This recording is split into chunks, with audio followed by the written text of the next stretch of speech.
میرے محترم دوستو، اب میں اپنے بیان کو اس کے اوپر ختم کرتا ہوں کہ اس اللہ کے دین کے لیے اگر ہم لوگوں نے محنتیں اور کوششیں کی تو پہلا مرحلہ تو آئے گا وجود دعوت کا.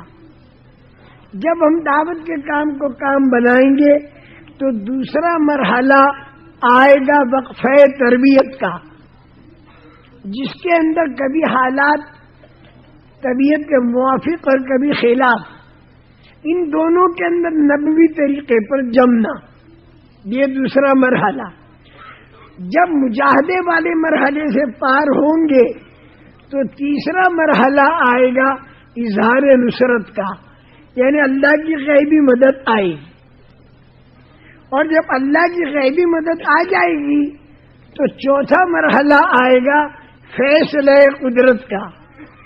اور فیصلہ قدرت کے اندر دو باتیں ہیں. جن لوگوں کے اندر انصاف ہے بے دینوں اور بے ایمانوں میں، تو وہ تو سارے ایمان والے بنیں گے، اور جو بے دین اور بے ایمان حق دھرمی والے اور ضدی ہیں تو وہ ایمان پر نہیں آئیں گے، بلکہ وہ رکاوٹ بننے کے لیے چھا جائیں گے، بھلے آدمیوں پر چھا جائیں گے، اور پھر ان پر پڑے گی خدا کی مار. یہ 4 مرحلے یاد رکھو. پہلا مرحلہ وجود دعوت، دوسرا مرحلہ وقفہ تربیت جس کے اندر خوب مجاہدات آتے ہیں. اس کے بعد تیسرا مرحلہ اظہار نصرت، اللہ کی غیبی مدد. اور جب اللہ کی غیبی مدد آ جائے گی تو پھر چوتھا مرحلہ یہ ہوگا کہ پوری دنیا میں جتنے بے دین اور جتنے بے ایمان اور جتنے خراب لوگ ہیں ان کے 2 حصے ہو جائیں گے. ایک حصہ تو انصاف والوں کا ہوگا، وہ انصاف والے یہ تو سارے کے سارے ایمان والے اور دین والے بن جائیں گے، اور قومیں کی قومیں اور ملک کے ملک ایمان کی طرف آتے چلے جائیں گے انشاءاللہ. اور تمہارے کانوں پر خبریں آئیں گی کہ فلاں قوم ایمان والی بنی اور فلاں ملک ایمان والا بنا. لیکن جو لوگ بے دین اور بے ایمان ہر دھرمی والے اور ضدی ہیں وہ نہیں مانیں گے، بلکہ رکاوٹ ڈالنے کے لیے چھا جائیں گے بھلے آدمیوں پر. جب وہ چھا جائیں گے تو پھر ان پر پڑے گی خدا کی مار اور اللہ انہیں تباہ اور برباد کر دیں گے. 2 مثالیں دے رہا ہوں، پھر بیان کو ختم کرنا ہے. ایک مثال تو پانی کی، دوسری مثال آگ کی. آسمان سے جب پانی برستا ہے تو زمین کے اوپر جو کوڑا کباڑا ہے،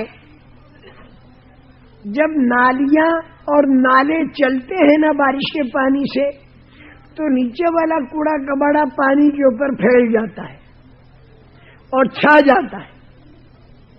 اسی طرح جب اللہ کے دین کی محنت ہوگی اور لوگ جوق در جوق ایمان کی طرف متوجہ ہوں گے تو جو خراب لوگ ہوں گے ضدی، وہ لوگ رکاوٹ ڈالنے کے لیے دین کے کام کرنے والوں پر کوڑے کباڑے کی طرح چھا جائیں گے.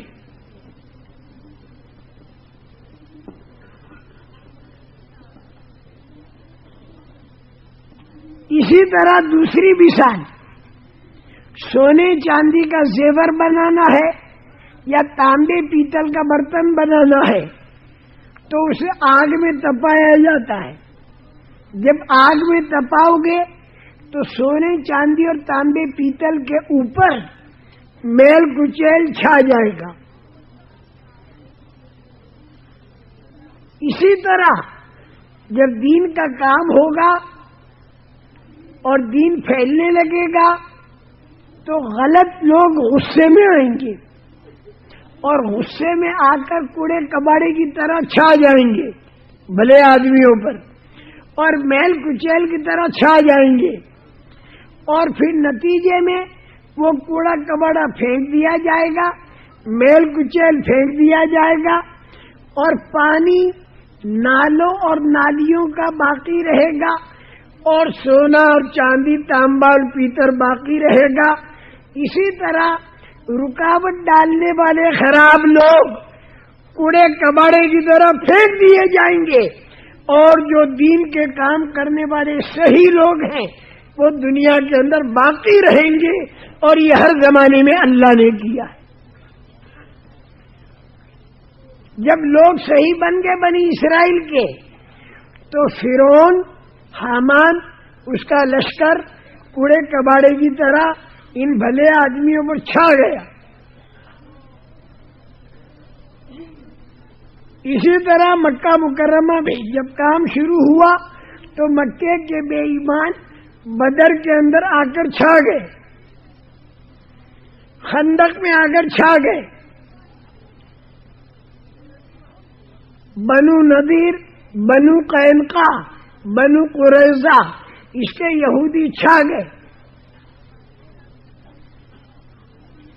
دور صدیقی اور فاروقی میں جب کام خوب ہونا شروع ہوا تو قیصر اور کسریٰ اور ان کا بھاری مجمع خراب لوگوں کا کوڑے کباڑے اور میل کچیل کی طرح صحابہ کے اوپر چھا گئے،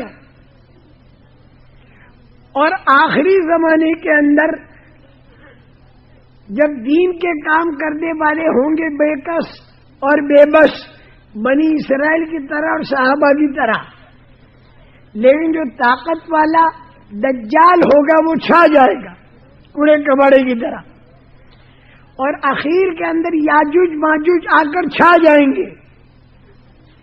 یہ ہمیشہ سے کوڑا کباڑا چھاتا ہے اور چھائے گا، لیکن اخیر میں کیا ہوگا؟ یہ کوڑا کباڑا اور میل کچیل پھینک دیا جائے گا۔